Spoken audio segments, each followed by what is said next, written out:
ಎಲ್ಲರಿಗೂ ನಮಸ್ಕಾರ. Easy recipes Kannada ಚಾನಲ್ಗೆ ಸ್ವಾಗತ. ಫ್ರೆಂಡ್ಸ್, ನಾನು ಇವತ್ತು ಮಾಡ್ತಾ ಇರೋ ರೆಸಿಪಿ ಬಂದು ಶೀರಾ ಅಥವಾ ಕೇಸರಿ ಬಾತ್. ತುಂಬ ಟೇಸ್ಟಿಯಾಗಿರುತ್ತೆ. ಹೇಗೆ ಮಾಡೋದು ಅಂತ ನೋಡೋಣ ಬನ್ನಿ. ಒಲೆ ಮೇಲೆ ಒಂದು ಬಾಣಲೆ ಇಟ್ಕೊಂಡಿದ್ದೀನಿ. ಅದಕ್ಕೆ 1 ಟೀ ಸ್ಪೂನ್ ಆಗುವಷ್ಟು ತುಪ್ಪನ ಸೇರಿಸ್ಕೊಂಡಿದ್ದೀನಿ. ಅದಕ್ಕೆ ಸ್ವಲ್ಪ ಗೋಡಂಬಿ, ಸ್ವಲ್ಪ ದ್ರಾಕ್ಷಿನ ಸೇರಿಸ್ಕೊಂಡು ಈ ರೀತಿ ಕಲರ್ ಚೇಂಜ್ ಆಗೋವರೆಗೂ ಹುರ್ಕೊಳ್ತಾ ಇದ್ದೀನಿ ನೋಡಿ. ನಂತರ ನಾನು ಇದನ್ನು ಒಂದು ಪ್ಲೇಟಿಗೆ ತೆಗಿತಾ ಇದ್ದೀನಿ. ಅದೇ ಬಾಣಲೆಗೆ ನಾನು ನೋಡಿ 1 ಕಪ್ ಆಗುವಷ್ಟು ಸಣ್ಣ ರವೆ ತಗೊಂಡಿದ್ದೀನಿ.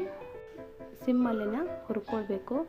ತುಂಬ ಹೊತ್ತು ಹುರ್ಕೊಳ್ಳೋದ್ರಿಂದ ನಾವು ನೀರಲ್ಲಿ ಹಾಕ್ತೀವಲ್ಲ ರವೆ, ಆವಾಗ ಗಂಟುಗಳು ಆಗೋದಿಲ್ಲ. ನಾನು ಮತ್ತೆ ಸ್ವಲ್ಪ ತುಪ್ಪನೇ ಸೇರಿಸ್ಕೊಳ್ತಾ ಇದ್ದೀನಿ. ಫ್ರೆಂಡ್ಸ್, ಯಾರೆಲ್ಲ ನನ್ನ ಚಾನಲ್ನ ನೋಡ್ತಾ ಇದ್ದೀರೋ ಪ್ಲೀಸ್ ನನ್ನ ಚಾನಲ್ನ ಲೈಕ್ ಮಾಡಿ, ಸಬ್ಸ್ಕ್ರೈಬ್ ಮಾಡಿ ಹಾಗೂ ಬೆಲ್ ಐಕನ್ ಒತ್ತಿ.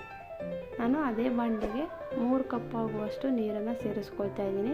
1 ಕಪ್ ರವೆಗೆ 3 ಕಪ್ ಆಗುವಷ್ಟು ನೀರನ್ನು ಸೇರಿಸ್ಕೊಂಡ್ರೆ ಸರಿಯಾದ ಹದದಲ್ಲಿ ನಮ್ಮ ಶೀರಾ ಅಥವಾ ಕೇಸರಿ ಬಾತ್ ಬರುತ್ತೆ ನೋಡಿ. ನಂತರ ಸ್ವಲ್ಪ ಫುಡ್ ಕಲರ್ನ ಹಾಕ್ತಾ ಇದ್ದೀನಿ. ಇದನ್ನು ಚೆನ್ನಾಗಿ ನಾವು ಮಿಕ್ಸ್ ಮಾಡ್ಕೊಳ್ಬೇಕು. ನಂತರ ಹುರಿದಿಟ್ಕೊಂಡಿರೋ ಗೋಡಂಬಿ ಸೇರಿಸ್ಕೊಂಡಿದ್ದೀನಿ ನೋಡಿ. 1 ಕಪ್ ರವೆಗೆ 1 ಕಪ್ ಸಕ್ಕರೆನ ಸೇರಿಸ್ಕೊಳ್ತಾ ಇದ್ದೀನಿ. ನೀವು ಸಿಹಿ ಕಮ್ಮಿ ಬೇಕಂದರೆ 3/4 ಕಪ್ ಆಗುವಷ್ಟು ಸಕ್ಕರೆನ ಸೇರಿಸ್ಕೊಳ್ಳಿ ನೋಡಿ. ಈಗ ಕುದಿ ಕೂಡ ಬಂದಿದೆ. ಸ್ವಲ್ಪ ಏಲಕ್ಕಿ ಪುಡಿನ ಹಾಕ್ಕೊಂಡಿದ್ದೀನಿ. ಹುರಿದಿಟ್ಕೊಂಡಿರೋ ರವೆನ ಸೇರಿಸ್ಕೊಳ್ತಾ ಇದ್ದೀನಿ ನೋಡಿ. ಇದನ್ನು ಚೆನ್ನಾಗಿ ನಾವು ಈಗ ಮಿಕ್ಸ್ ಮಾಡ್ಕೋಬೇಕು. ಮೀಡಿಯಮ್ ಹುರಿನಲ್ಲೇ ನಾವು ಇದನ್ನು ಪ್ಲೇಟ್ನ ಮುಚ್ಚಿ ಒಂದು 5 ರಿಂದ 6 ನಿಮಿಷ ಬೇಯಿಸ್ಕೊಂಡ್ರೆ ನಮ್ಮ ಶೀರಾ ರೆಡಿಯಾಗುತ್ತೆ ನೋಡಿ. ಫ್ರೆಂಡ್ಸ್, ಎಷ್ಟು ನೀಟಾಗಿ ಪರ್ಫೆಕ್ಟಾಗಿ ಬಂದಿದೆ ಅಂತ. ಸರಿಯಾದ ಅಳತೆಯಲ್ಲಿ ಮಾಡಿದ್ರೆ ಯಾವುದೇ ಅಡುಗೆ ಕೂಡ ನೀಟಾಗೆ ಬರುತ್ತೆ. ನೀವು ಕೂಡ ಒಂದ್ಸಲ ಟ್ರೈ ಮಾಡಿ ಫ್ರೆಂಡ್ಸ್.